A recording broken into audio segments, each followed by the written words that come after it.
দর্শক, আপনারা দেখতে পাচ্ছেন আমাদের বুড়িগঙ্গা নদী, যে নদীর পাশে আমাদের ঢাকা শহর অবস্থিত। ছোটবেলা আমরা বিভিন্ন এসেতে পড়েছি, ইংরেজি বইতে পড়েছি, ঢাকা বুড়িগঙ্গা নদীতে অবস্থিত। দেখতে পাচ্ছেন নদীর পাশ দিয়ে উন্নয়ন কার্যক্রম হচ্ছে। এখান দিয়ে একটা ব্রিজ হচ্ছে, যাতে মানুষ ভরা বর্ষায় বা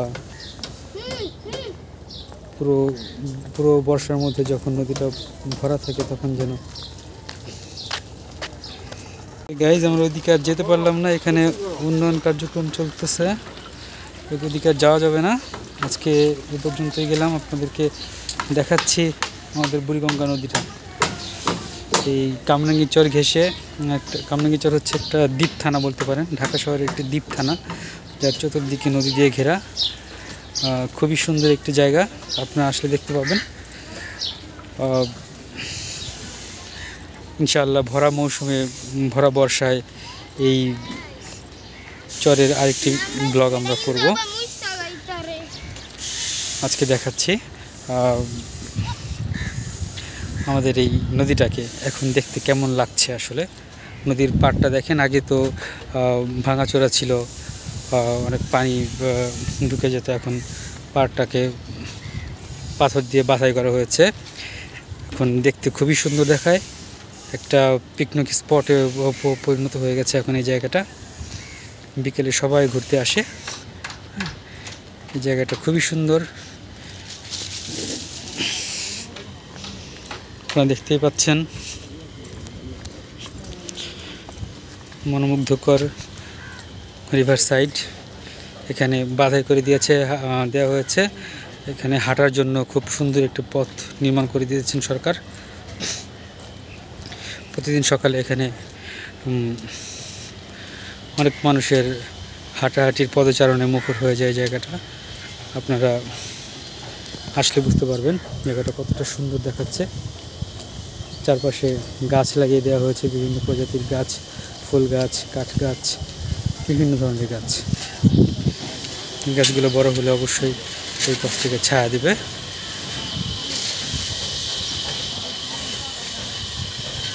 এই নদীর পাশে ওপারে অবস্থিত হচ্ছে আমাদের জিঞ্জিরা। আমরা একটা এলাকার নাম শুনেছিলাম, একবার লোকসঙ্গীতে শোনা যায়, যেমন গান লাইনটা এমন যে, বাড়ির পাশে আরশিনগর, এক ঘর পড়শি বসত করে। আপনার আরশিনগরের নাম শুনেছেন অবশ্যই। এই নদীরই অপর পাশে ওপারে আরশিনগর আছে। একদিন আরশিনগর নিয়ে ভিডিও করবো ইনশাআল্লাহ। ঠিক আছে, আরশিনগর দিয়ে ব্লগ তৈরি করব, আপনাদেরকে দেখাবো আরশিনগরটা দেখতে কেমন। খুব সুন্দর এলাকা, অভিজাত এলাকা, অভিজাত শ্রেণীর মানুষের বসবাস সেখানে। আচ্ছা, যেদিন সেখানে সেদিন আরশিনগর নিয়ে কথা বলা যাবে। আজকে আমরা বুড়িগঙ্গা নিয়ে কথা বলি, কামরাঙ্গীরচর নিয়ে কথা বলি। আপনারা দেখতে থাকেন। খুবই সুন্দর নদীর পার করা হয়েছে, দেখেন নদীটা খুবই বড়। ভরা যৌবনা বুড়িগঙ্গাকে অসাধারণ সুন্দর দেখায়। তো শীতকালে এটার পানিটা একেবারেই কমে যায়। বাংলাদেশের অর্থনীতিতে এই বুড়িগঙ্গার অবদান অনেক অনেক বেশি। এই জন্যই সরকার এই বুড়িগঙ্গাকে নতুন করে সাজানোর উদ্যোগ নিয়েছে, বিভিন্ন কার্যক্রম পরিচালিত হচ্ছে। দেখা যাক সামনে নদীটাকে আরও কত সুন্দর করে সরকার।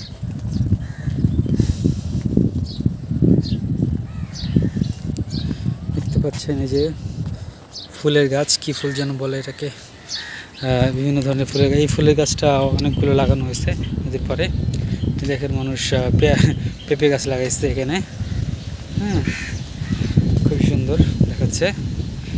এখানে যোগাযোগ ব্যবস্থা ভালো হওয়াতে নদীর পাড়ে অনেকগুলো কাঠের মিল বসেছে, বা এটাকে সমিল বলে, সমিল বসেছে। এখানে কাঠ আনতে খুব সহজ হয়। কাঠ এনে এখানে কাঠ চেরাই করা হয় মিলে, এখান থেকে বিভিন্ন জায়গায় সাপ্লাই করা হয়। এই যে একটা সমিল আপনারা দেখতে পাচ্ছেন,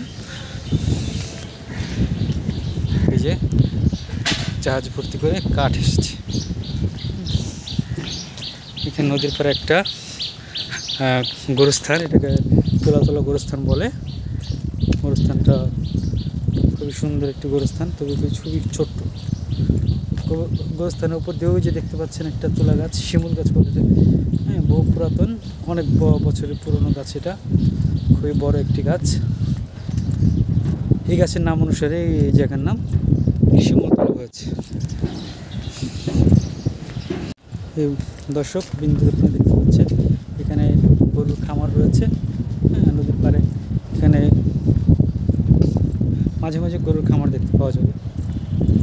আর এখান থেকে হয়তো গরুর খাবার সরবরাহ করা খুব সহজ।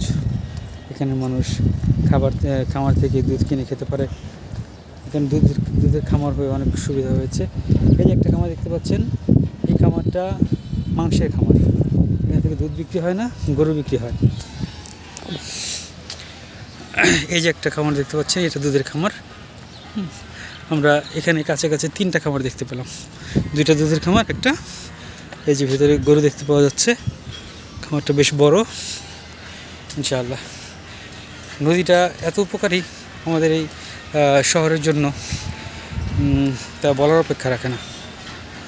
অসম্ভব অবদান রয়েছে এই নদীর এই শহরের প্রতি, শহরের উপর অসম্ভব অবদান রয়েছে। এই নদী দিয়ে ইট বালু আনতে খুবই সুবিধা, তাই এই নদীর পাড় দিয়ে ইট বালুর দোকানও প্রতিষ্ঠিত হয়েছে। এই যে দেখেন এখানে একটা কাঠের ফার্নিচারের কারখানা, কাঠ দিয়ে বিভিন্ন ফার্নিচার তৈরি করা হয়, তৈরি করে তারা শোরুমে সাপ্লাই দিয়ে থাকে। এই যে দেখেন নদীর পাড় দিয়ে বালু এনে এখানে জমা করা হয়েছে, এখান থেকে বালু বিক্রি করা হয়, ইট জমা করা হয়েছে, ইটের বিক্রি করা হয়। এখান থেকে যাতায়াতের ব্যবস্থা ভালো, যার জন্য এখানে এগুলো আসতে খুবই সুবিধা হয়। ইট, বালু, রড, সিমেন্ট যাই বলেন, যোগাযোগের ক্ষেত্রে ভিন্ন মাত্রা যোগ করেছে এই বুড়িগঙ্গা। বুড়িগঙ্গার অবদান আসলে অনেক। আসসালামু আলাইকুম। জি দর্শকবৃন্দ, আপনারা দেখতে পাচ্ছেন নৌকায় পার হচ্ছে মানুষ নদী। ওই যে অনেকগুলো নৌকা দেখা যাচ্ছে ওপার যে ঘাটটা, এটা হচ্ছে খোলামোড়ার ঘাট। আর নদীর এপারেও আমাদের আছে খোলামোড়া ঘাট। এই দেখেন এখানে অনেক গাছ দেখতে পাচ্ছি আমরা, এই গাছগুলো বেশ বড় হয়ে গেছে। এই রাস্তাটা তৈরির পর এখানে গাছ লাগানো হয়েছে দুই পাশেই, এক পাশে গাছ লাগানো হয়েছে, অন্য পাশে বাড়িঘর।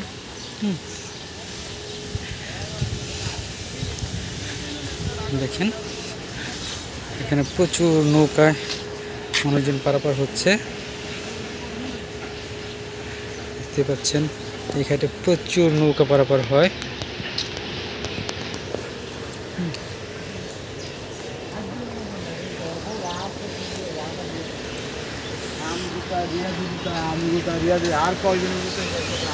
এই ঘাটটার নাম হচ্ছে খোলামোড়া ঘাট। এই ঘাট নিয়ে অনেক বাণিজ্য চলে, আপনারা হয়তো জানবেন। এই ঘাটে থেকে টোল আদায় করা হয়। জানেন এই টোল সরকারের হাতে পৌঁছায় কি না, অথবা সরকার এই সম্পর্কে আদৌ কি জানেন নাকি জানেন না জানি না। কিছুদিন আগে এই ঘাট সম্পূর্ণ টোল ফ্রি ছিল, কোনো টোল দেওয়া লাগতো না কাউকেই। এখন আবার সেই টোল বাণিজ্য শুরু হয়েছে। জানি না কোনো প্রভাবশালী এটা পাচ্ছেন কি না, তারাই গ্রহণ করছেন নাকি সরকার এই অর্থ পাচ্ছে। অ্যাকচুয়ালি সঠিক ধারণা আমাদের নাই। এটা কি লিজ দেওয়া হয় নাকি লিজ দেওয়া হয় না, এখানে লিজের কি আছে আমি বুঝি না আসলে।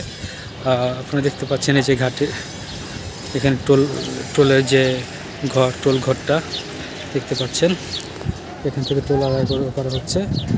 ছাত্রদের আন্দোলনের মুখে বেশ অনেকদিন টোল আদায় বন্ধ ছিল, কিন্তু এখন সেটা আবার শুরু হয়েছে। দেখেন জায়গায় সারি সারি অনেক নৌকা রয়েছে, যারা সিরিয়ালি লোক পারাপার করছেন। দেখতে পাচ্ছেন বন্ধুরা, এই যে একটি নৌকা এসে ভিড়ল মাত্র, যাত্রীরা নেমে যাচ্ছে। এখান দিয়ে যাত্রী নামে এবং অপর পাশ থেকে এখানে আবার যাত্রীরা ওঠে, দেখতে পাচ্ছেন। এখানে দুই ধরনের যাতায়াত পদ্ধতি আছে, একটি প্রাইভেট আর একটা পাবলিক। এরকম যারা প্রাইভেটে চলে যান হয়তো এক দুজন একটা নৌকা নিয়ে চলে যান, 30 টাকা ভাড়া রাখা হয়। আর যদি অনেক মানুষ একসাথে যেতে চান সেক্ষেত্রে 5 জন বা 6 জন উঠেন, যাতে 30 টাকা ভাড়া হয়ে যায়। এই পরিমাণ যাত্রী উঠে 5 টাকা করে যাত্রীরা যান নদী পারাপারের জন্য। তো এইভাবে নদী পারাপার হয়। নৌকা চড়তে আসলে খুবই মজা লাগে। আমার তো অনেক ভালো লাগে নৌকা চড়তে, আমার ছেলেরও অনেক ভালো লাগে। আপনাদের কেমন লাগে জানাবেন। এই যে এখানে দেখেন টোল নেওয়া হচ্ছে, টোল ঘাট তৈরি হয়েছে এখানে। কে জানে টোল ঘাটের টাকা কে পায় কে পায় না। খুবই সুন্দর একটা ঘাট তৈরি করে দিয়েছে সরকার, যাতে নদী এই শহরকে কোনোভাবে ক্ষতিগ্রস্ত করতে না পারে। এই যে দেখেন একটা জায়গার পাশে এই যে খালি জায়গা, সরকারি খাস জায়গা, মানুষ যে যার মতো দখল করে নিয়েছে। সরকারি জায়গা মানে নিচের জায়গা, এমনভাবে মানুষ দখল করে নিচ্ছে। যার যেমন জোর আছে শক্তি খাটাচ্ছে এবং সেইভাবেই দখল করে নিয়েছে। যার যেমনভাবে ইচ্ছা এটাকে ব্যবহার করছে এই সরকারি জায়গাটাকে। কেউ গাছ রেখে দিচ্ছে, কেউ ছোটোখাটো দোকান তৈরি করেছে, কেউ গাড়ি রাখার গ্যারেজ তৈরি করছে সরকারি জায়গা। এই যে দেখেন সিমেন্ট আসছে নৌকায় করে, সেই সিমেন্ট এখন ট্রাক উঠছে, এখান থেকে বিভিন্ন জায়গায় সাপ্লাই হবে। আসলে যোগাযোগের ক্ষেত্রে এই নদীর অবদানটা অনস্বীকার্য। খুবই সুন্দর একটা নদী, খুব ভালো এর অবদান, অনেক বেশি অবদান। তো আজকে আর বেশি দূরে যেতে পারবো না মনে হচ্ছে। ইনশাআল্লাহ আরেকদিন আবার আমরা এই ব্লগ তৈরি করব। দেখেন এখানে সরকারি জায়গায় গাড়ি রেখে জায়গা দখল করে রাখছে। সরকারি জায়গা যে কেউ নিতে পারে এই ধারণা। দেখেন মানুষ এখানে বেড়াতে আসে অনেক বেশি। এখানে দেখেন নদীটা এখান থেকে কত সুন্দর দেখা যায়। এখানে বসার জন্য চেয়ার সিস্টেম রেখেছে, এখান থেকে নদীটা উপভোগ করার জন্য। খুবই সুন্দর নদী। দেখেন পথে মাঝে মাঝে এরকম দেখা যায় নদীর পাশে এই যে গাছ লাগানো হয়েছে, এই চমৎকার গাছ। আচ্ছা আজকে রাখি, আবার আসবো ইনশাআল্লাহ।